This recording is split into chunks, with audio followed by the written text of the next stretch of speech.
Hi, I'm the Mister, and this is a quick little lesson on how to take tests with evidence. So this is to show you how to get the maximum benefit out of any test or quiz that you might take in a class. And this works for any class. Why am I doing this? Because learning is our business, and our business empowers youth. So what's the point of all this? The point is understanding the why. And the why matters far more than the what.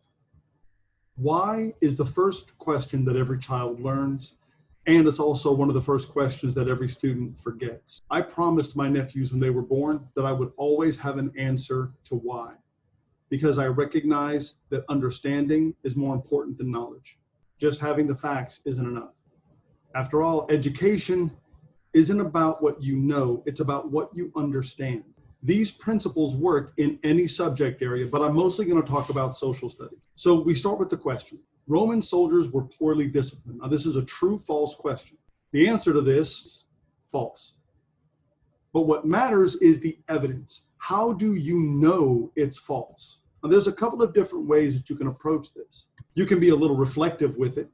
You can talk about that the early Roman army was built around the phalanx and utilized to full effect by the most fearsome infantry known to man. You can also be kind of broad and general with it. It's common knowledge that the Roman Empire was legendary, which is why we still talk about it today. You don't build a legendary empire with a disorganized military. This approach also works for matching questions. What is the word that means the intentional destruction of poverty? Well, the answer, vandalism. But how do you know? What is your evidence? We can be real specific and just assume that the reader has enough sense to understand that vandalism comes from Vandals, and we can talk about why the Vandals were bad from a Western perspective. We could also be more general with it. You don't have to use specific dates. You can just say that the Vandals sacked Rome and that vandalism comes from that activity. The most common questions, of course, are the multiple choice questions. The Justinian Code has been the basis of what in many countries? Legal systems. But what's your evidence? Again, you could throw in some specifics. You could throw in some dates if you know them. If you don't know them, it's not necessary. If you just understand that the Justinian Code improved the Roman Code of Law, that's sufficient evidence. Now, there are some exceptions. You're not going to have to provide evidence for everything because sometimes the evidence is already in front of you. If you're answering questions about a reading passage, you can always quote from the reading passage. When you're looking at a chart, graph, or a map question, the evidence is self-explanatory. There really isn't much for you to say. When you have a chart and you have a question like, what was the population of the Roman Empire during the time of Jesus? Well, as long as you know that Jesus was around year 0, then your answer would be between 100,000 and 150,000. Your evidence is, well, it's right there. Another exception is essay questions. You don't have to provide evidence for your answer to an essay question because the evidence is your answer in an essay question. Hello? If you don't have enough evidence in your essay, it's probably a crappy essay and you want to rewrite it.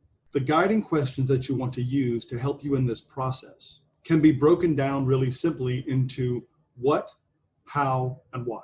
What are you basing your answer on? How do you know that's the correct answer? And why is your answer the right answer? Providing evidence shows that you don't just know it, but you actually understand it.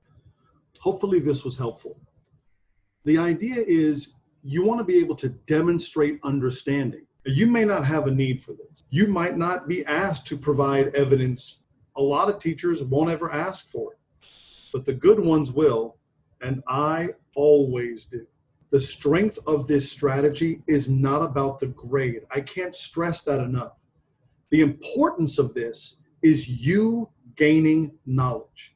It is about you and what you need to become an educated adult. Memorizing facts is not knowledge. Being able to regurgitate those facts on a test does not show understanding. You can Christmas tree a test and still manage to pass it if you're good at guessing. But the idea of education is that you're able to speak intelligently, not just guess accurately. Remember, your education is about improving and growing your body of knowledge. It's not about passing tests. It's not about getting pieces of paper that say you're smart. If you worry about the knowledge, the grade takes care of itself. If you only ever worry about your grade, you're not going to learn a thing. Hopefully you found this interesting. And even if you didn't, like, share, subscribe, and spread the word. And if you have a question, comment, issue, observation, threat, or warning, just leave it below, and later on, I might do a video just for you. Thanks for watching.